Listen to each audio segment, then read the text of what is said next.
dam is low and the grass is long. Color on their roof is wrong. Dark beside the shed is gone. It still feels like home.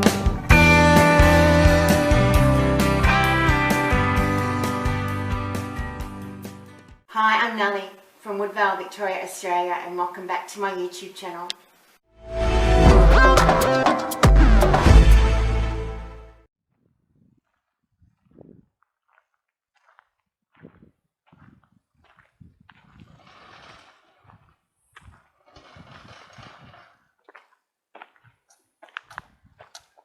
Hi, I'm Nellie from Woodvale, Victoria, Australia, and welcome to my tiny house. Come on, let's come inside and have a look.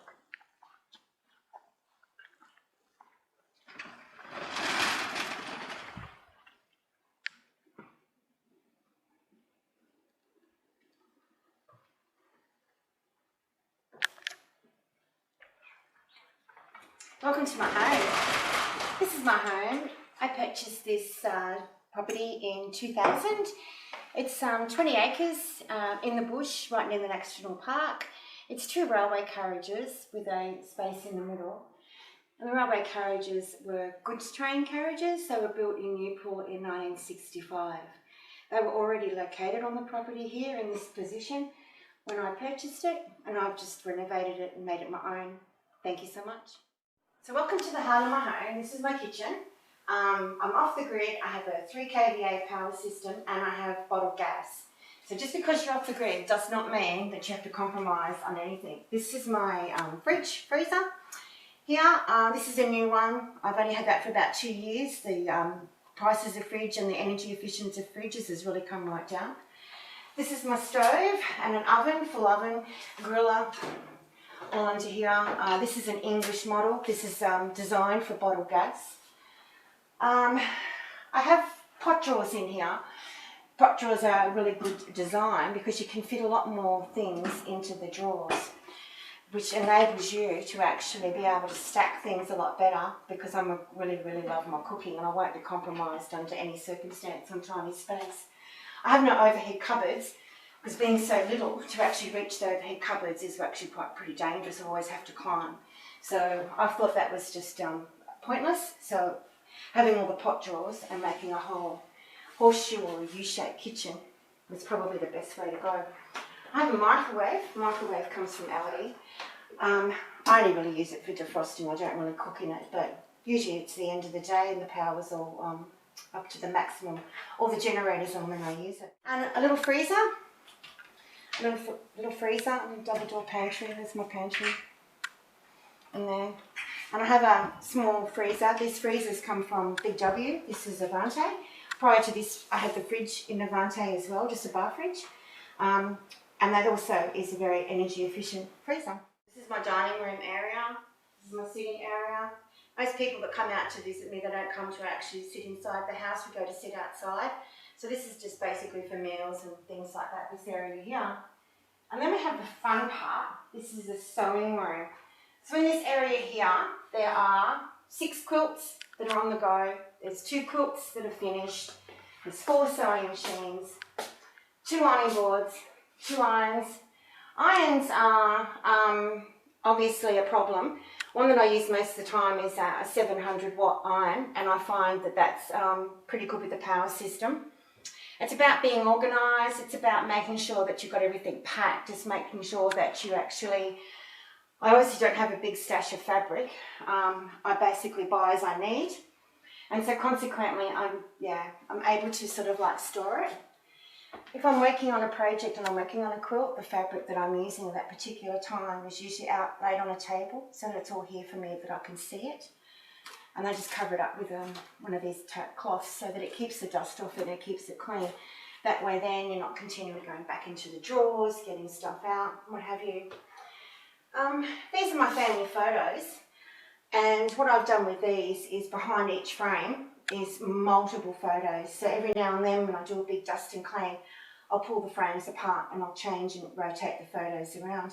That way then I can have lots of different photos but only use a small amount of space to actually show the photos. So now we're in the lounge room. As I told you, I make quilts, and so some of these quilts are pretty big quilts. They're like 3.5 by 4.5 metres. So this is a perfect spot for me to actually put the quilts down. Lounge chair just pops back there. So if I want to sit in the middle of the floor, or I want to sit over there, I just move my lounge chair to where I want to be. There's railway carriages, the first one. They're 12 metres by 4.5 metres. So the middle bit here is 7.3 by 4.4. So it's 7.3 long, 4.4 wide. And the bathroom and the laundry come off here. But this area is sort of like more like a traffic zone. Got the wood heater. That's my only source of heating, is the wood heater. I like darts, so we've got the darts board set up here. I work from home, so this is like the office come bookcase, come library, come media centre, come technology centre, stuff like that. Yeah, that all comes out of this area here, which again sort of like frees it all up for like a major traffic zone, because you've got the front door there, you've got the bathroom and the laundry this way. So having nothing in the middle here works pretty well, but when the quilts need to go down, there's a great big space where I can walk around them. This is inside. This is tells me how much the charge is that's currently going in and what the battery volt is. Come through here, and this is the bathroom. Hot water is done gas hot water. It's an instantaneous hot water service. And it's a full bathroom. Bathroom size is 2.8 by 2.2. So it's 2.8 metres long and 2.2 metres wide. Full vanity. Large shower. And a dual flush toilet going to a septic system. We have the laundry here. Laundry has a washing machine, no dryer. I don't have a dryer, can't have a dryer, can't have anything with an element in it because of the power system. So there's no electric kettle, there's no electric sandwich maker, there's no coffee maker, there's nothing that needs an element for heating. So this is just run purely on cold water. I don't use the hot water system, which you can see the hot water is not even connected to the washing machine. This is purely cold water, and it's usually the smaller cycle, the 15-minute cycle. Little trough. This was the fridge that I did have in the kitchen. I moved it into here and the cat took it over for eating a dinner, so it's just sitting there at the moment because that's where the cat likes to have a dinner. And behind here, I keep my brooms and all my mops and stuff hanging off the back door there, so that's an easy way as a space saver. And this is just like a normal linen press, normal size linen press. Show them the house. This pan and broom go behind there, just move them out of the way for you. I'll show you the other side, just the chemicals are there. Just normal, just like everything else.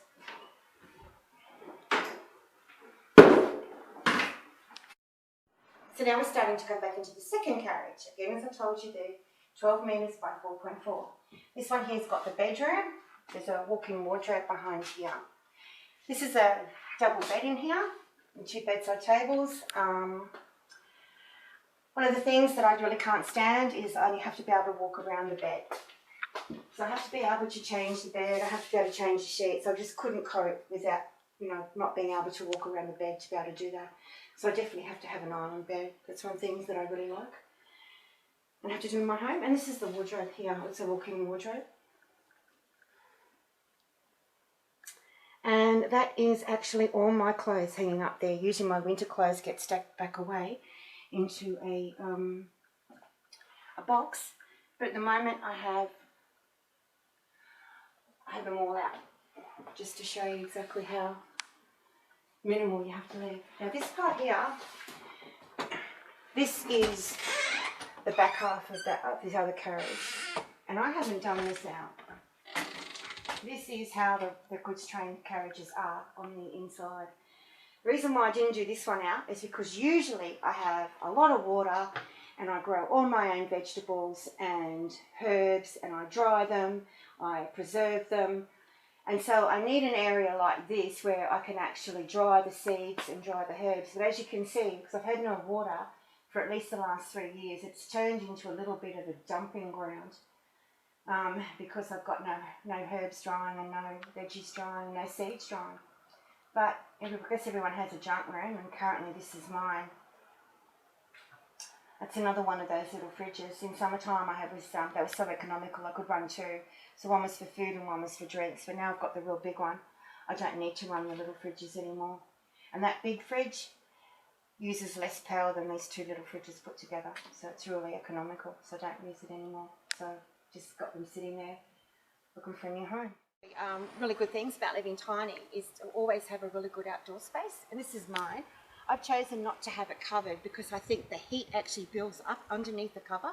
So I've just got the shade sail there that in the afternoon produces enough shade to bring it right over, and that's the sun rises in this direction over here and sets over there. So in the afternoon, this is all in shade anyway. I have a full barbecue here. This barbecue actually works as an oven as well. So in summertime, it's really important to not actually cook inside the tiny house because the heat builds it up and it becomes really, really hard to cool down because there's no air conditioning, because I don't have enough power to run an air conditioner at this stage. But they are changing as well. So the barbecue lives out here. Most of my summer cooking is done out here. It's an oven as well. So I can cook my bread. I can have barbecues. I can bake in it. I can do roasts in it. I can do, most things in it. It's just like it's got a side burner as well. Again, that's off bottled gas. And there's the bottles there and there's the solar panels. They'll be talked about in another video by Click Control. I'm going to explain the power system to you. But thank you so much for joining me today. Thank you for the tour.